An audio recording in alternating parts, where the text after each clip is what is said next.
90% of traders fail, possibly even more than that. So, what is it that we need to do as traders having that information? Well, I would say that we need to take the road less traveled as far as trading is concerned. So, I'm just going to go through a few bits here. Actually, let's put this onto a different chart. I haven't got trend lines everywhere. Probably dollar yen, I won't have any trend lines on. There we go. Oh, just the one. Right, okay.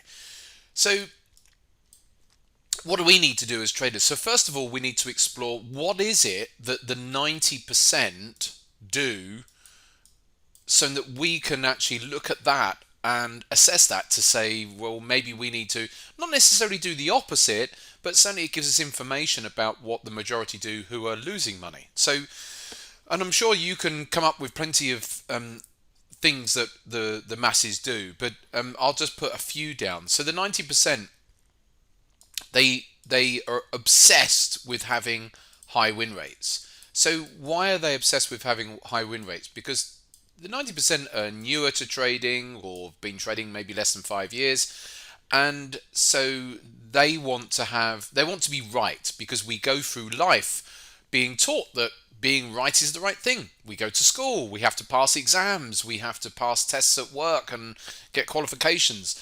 All of that means that we are pre-programmed to try and get the highest result possible. Now, when we come to trading, though, we realize that, oh, well, we don't have to have this highest result possible. We don't have to have a high win rate. But of course, that DNA carries on through into our trading. And so we naturally gravitate to wanting to be right as much as possible. We sit there looking at our trades, willing it on to become a winner, and even though that we know that it's a probability exercise, we still can't help. So what happens is that these people, traders all around the world, they'll do anything they can to be right, because, like I said, it's predisposed in us. We have to flip our whole psychology upside down when it comes to trading. So what they'll do in order to have that high win, in order to be right, it's not even to have a high win rate. It's about being right. Bank profits too soon. Bank profits too soon. Profits early, way too early, and run the stops. So they'll have very wide stop losses relative to how much they're banking. But again, it makes them feel good. So they'll have really wide stops because that way they can still say, well, I've made money on this trade, and I've made money on this trade, and this trade, and this trade.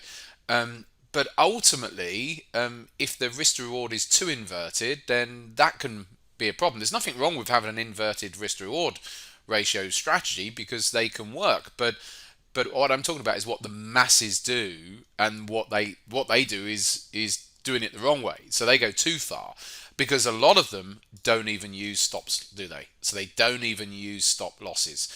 And so they'll say, well, I use a mental stop, and they come up with all sorts of excuses as, oh, the market makers are out to get you, so you don't use stops, and all of these sorts of things. And again, all of these practices will result in a fairly high win rate. But I think I spoke about this recently, that I think there was a study done, might have been at IG Markets, one of the brokers in the UK, and there was about 60%. They had something like a 62% success rate. They looked at 45 or 40 million trades that had gone through their books, and 62% of them were profitable, and and yet, when they looked at their books, something like 80% of their customers lost money overall. So how do you figure that out? Well, yeah, they're banking too little. It's the same old thing. Every broker I've ever spoken to has always said, yeah, what's the biggest problem our clients have is they run their stops and they bank their profits too early. So that's a big one as well. Another one that's really big that traders do all around the world is they add in to those losing trades.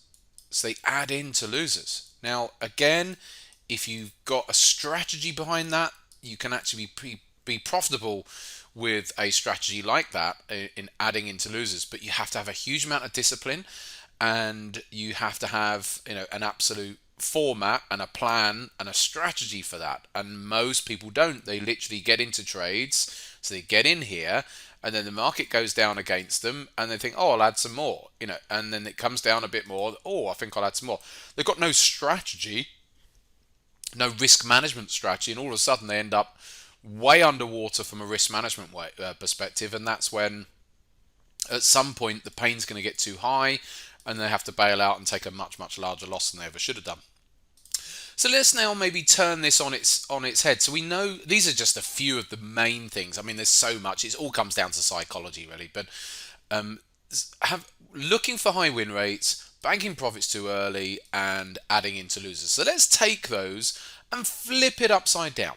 Okay, so now what we're going to say is, well, if we want to do the opposite, if we want to be as profitable as we can be, maybe our whole approach should be almost the opposite of what those masses are doing, because we know that they lose money. So we should be actively looking for low win rate strategies. Whoa, hold on a second, Charlie. What are you doing? What are you saying here? Low win rates, actively looking for low win rate strategies.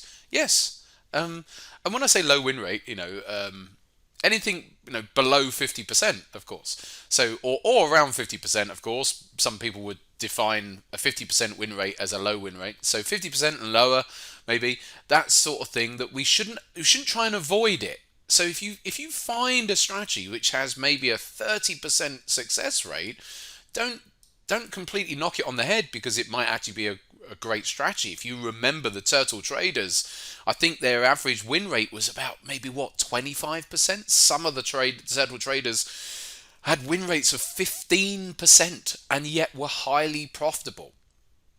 So don't be careful not to discard stuff there. So first thing to do is to actively look and explore low win rate strategies.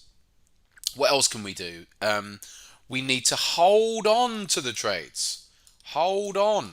Always think about the market. It's like a bucking bronco. It's deliberately trying to shake you off of the moves. How many times have you ever been in a trade and you've come out and only for the market to carry on going so much higher, and you've kicked yourself for not holding on? And it's not easy. It's, as I said earlier on, it's the road less travelled, or the path if you're walking.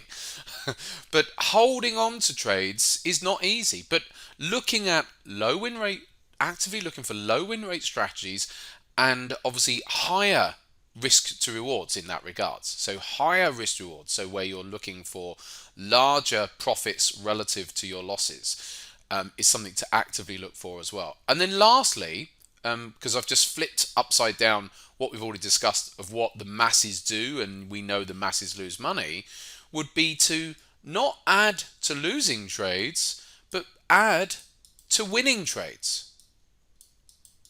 Add to winners.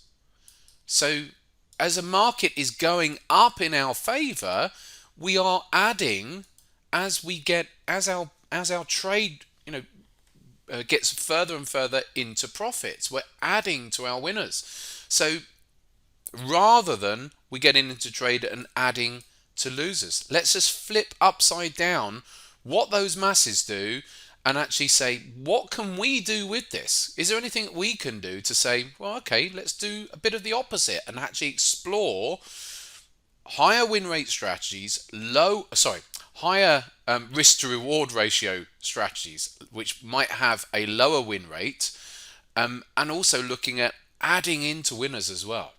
And you take those ingredients, and I bet you'll probably find something which can be highly, highly profitable. There you go. It's food for thought this Saturday. By all means, add anything else in you want to in the comments boxes below today.